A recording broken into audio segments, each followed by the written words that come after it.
This is Thursday afternoon, and I'm glad to be with you today. Since I have been taking my treatments in the mornings, I have moved our devotion time to the afternoon so I can get back from Gallatin and get ready and be with you. So I'm glad to be with you today. I hope it's not an inconvenience for you, but my oldest brother said one time, I'd rather you be inconvenienced than me. that's, that's not really my point. My point is that I can't be in two places at one time. So I hope it will be a blessing.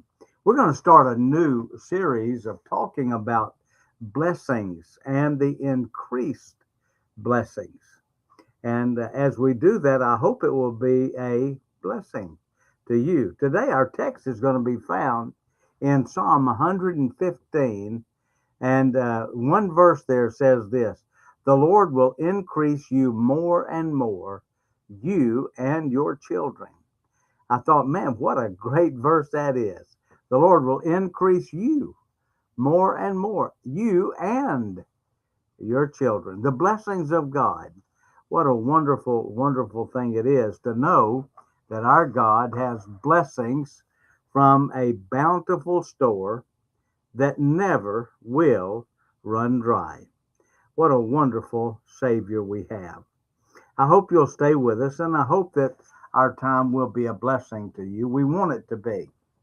I heard about a church. It was not a large church, a small church, and they were looking for a pastor, but they didn't really have the draw to draw some well-known or very experienced guy, trying to get him to come in. Well, they heard about this young man who was just finished seminary, and they thought, maybe he would come to our little church. Maybe, he would take the pastorate here. So the number one deacon of the church, the chairman of the deacon board, called the young man on the phone, talked to him for a few minutes, and he said, I'd like for us to get together. The young man said, oh, I'd love that. So the deacon went to talk to him, and they got there. And as they were talking about the church and things, the deacon asked him, he said, now, son, he said, I know this is your first ministry. He said, but let me ask you, what kind of salary do you expect? And the young man said, with his high hopes, he said, well, I'd like $100,000 a year salary, plus housing, full medical benefits, and a generous retirement plan. Well, the deacon looked at him and he said, well, how about a brand new BMW too? Man, the young guy looked at him and he said, you're kidding. And the deacon said to him, I am, but you started it. Well, I talked with, I shouldn't say this maybe, but I talked to a friend of mine who was looking for a young man to come and serve with him just right out of college. And he asked him, he said, what kind of salary do you need? And he talked to several of them. Every one of them said a salary listed a number over $100,000 a year. And I thought, brother, when I started out, the salary was not the most important thing to me. The fact was, I just wanted to have a place to serve God. And and we did. A young man was talking to my dad one time and he said, preacher, I just can't find places to preach. And my dad looked at him and he said, son, the street corners hadn't gone anywhere. Most of the time we want to do what we want to do on our own terms, and we want God to operate in our terms. Well, today we're going to be talking about God's blessing. We have a God who is the God of blessing, and we're going to talk about that. But in Psalm 115, the psalmist said this: the Lord has been mindful of us. He will bless us. He will bless the house of Israel. He will bless the house of Aaron. He will bless them that fear the Lord, both small and great. The Lord shall increase you more and more, you and your children. Ye are blessed of the Lord, which made heaven and earth. Even the heavens are the Lord's, but the earth hath he given to the children of men. The dead praise not the Lord, neither any that go down into silence. But we will bless the Lord from this time forth and forevermore. Praise ye the Lord. The psalmist was writing in regard to God's goodness and promises of blessings to the nation of Israel. They're very well recorded. God told Abraham, I'm going to bless you, talking about even his progeny. I'm going to bless your nation. I'm going to make a great nation out of you. And out of your nation shall all the nations of the earth be blessed. He gave the same promise to Isaac. He gave the same promise to Jacob. And the Lord kept his promise to bless the nation of Israel. It was easy to talk about the blessings of God on the nation, but it was quite another to talk about the blessings on the individual. It's one thing to talk about general blessings. It's something else to talk about personal blessings. However, the psalmist declares that the same way that God had blessed the nation of Israel, he would also bless the families and the individuals. Every Jew, every part of the Israeli nation, they knew the great blessings of deliverance from Egypt, the provisions of God in the wilderness, and his blessing on the nation. They were well aware of the care that God had given to them to miraculously spare them coming out of Egypt and to give them the promised land and deliver it into their hands. When the mention of deliverance and blessing came, they praised the Lord for all that he had done. But now the promise comes that the Lord would bless the individual families. It is one thing to speak generally of God's blessing, but it's quite another to talk about what God is going to do for my family. In verse 14, as we read earlier, we are told that the Lord would increase them more and more, you and your children.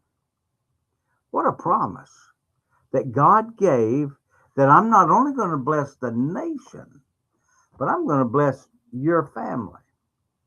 I'm going to do something for your family. We know that God has promised to meet our needs as well as to provide for us. But as we look into all these promises and to see what God has promised us he's going to do, we can claim this promise that God will bless them that fear the Lord, both small and great. Francis and I often talk about God's blessings. I think about the blessings of God on a poor little boy down in Faultville, Alabama, who had nothing. He was born in a house that you could see the animals running underneath the house because of the holes in the floor. When Dad was a little boy, a lady came to invite him to Sunday school and invited him to come. And he said, I can't come. When she said, why? He said, because I don't have any shoes. She said, son, we're not interested in shoes. We're interested in boys. My dad did eventually go. Dad got saved. And God used him in a special way. But my dad made a commitment to God when he was still a teenage boy. My dad got down and knelt by a pecan tree in Faultville, Alabama. And he said, God, if you will bless me and help me to start a godly line, I'll give you everything I have. And I want you to know, my dad meant that promise. And my dad kept that promise.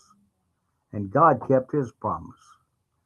Because Dad has many, many of his family that are serving the Lord faithfully today. But God's family, or the Lord, Dad's family, reaches beyond that because he has a spiritual family.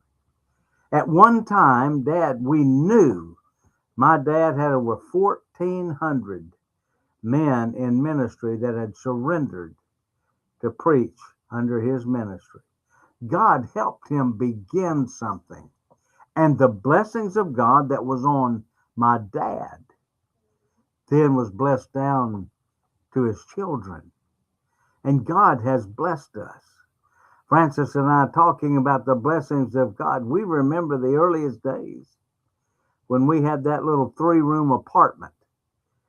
I mean, it was nothing. 3 rooms, that was it. And God has been with us and supplied for us over and over and over. And I think about this verse: the Lord will increase you more and more, you and your children. We need to be aware of that. This is a great promise for every generation, but especially in these days that we live in now of wonder and confusion. We need to know that our God will provide for us and give increase as we face every new day that is coming before us. We have assurance that God will give us the increase for every need that will come. I was recently listening to a sermon by Dr. Lee Robertson when he was pastoring in the very first church he ever pastored. He was single. He had very little money. It was in the early 1930s, right in the throes of the Depression. He had a room in a rooming house, and that was all. One morning he woke up and noticed there was a white envelope had been pushed under his door. He picked it up, opened it. There was no note, nothing, but just a $1 bill. Now today we would look at that dollar bill and say, well, that was nice, but it ain't going to do much. But in the middle of the Depression, that $1 bill was a lot. He could eat all day long on less than a dollar bill. And he got that dollar bill and he thought, man, this is awesome. Well, the next day he got up and there was an envelope again with another dollar. He had no idea who was giving him that dollar, but boy, it sure was a blessing. And day after day, that dollar bill kept showing up under his door. Finally, he thought, I have to know who is giving me that dollar. I want to know who is my benefactor. And so he waited by the door and waited and listened. And finally, he heard something shuffling on the other side of the door. And he opened the door quickly, and he nearly scared this little old lady to death. She was standing there with that envelope in her hand. And he looked at her and he said, it was you? And she said, yes, son, it was me. And she said, but now that you know who it is, she handed him the envelope. She said, you keep it. That's the last one you'll get from me. She was the widow of a pastor, and her husband had died some time before. But it was her desire to be a blessing anonymously to this young preacher who was struggling to get by. Dr. Robertson said in his message the other day, he said he wished he had just kept it unknown, and the dollar bill sure did help me eat better. That's what he said.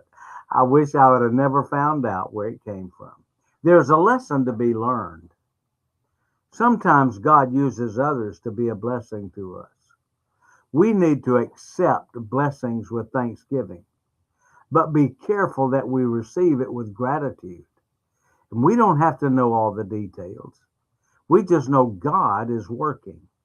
God has promised us mercies new every morning, but he does not say from where the mercies will come.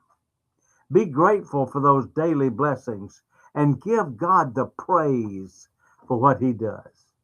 It is better to simply rest on the promises of God than to think we can figure out God's method of blessing us. I read this quote from William Barclay, a writer of many, many years ago, and I think it is very interesting. He said, when the Bible says, blessed are the poor in spirit, it means blessed is the man who has realized his own utter helplessness and who has put his whole trust in God. If a man has realized his own helplessness and has put his trust in God, there will enter into his life two things which are opposite sides of the same thing. He will become completely detached from things, for he will know that things cannot in themselves bring happiness or security. Secondly, he will become completely attached to God, for he will know that God alone can bring him help and hope and strength. The man who is poor in spirit is the man who has realized that things mean nothing, but that God means everything. We need to not worry about that dollar bill slid under the door.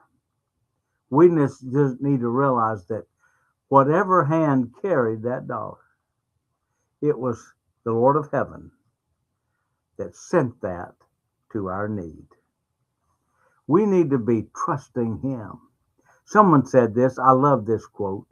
Those who trust in the Lord's supply realize God increases blessings. God bless you for listening today. Hope you'll join with us again tomorrow right here. I want you to know that I appreciate you listening, and we do want to be a blessing. God bless you today is my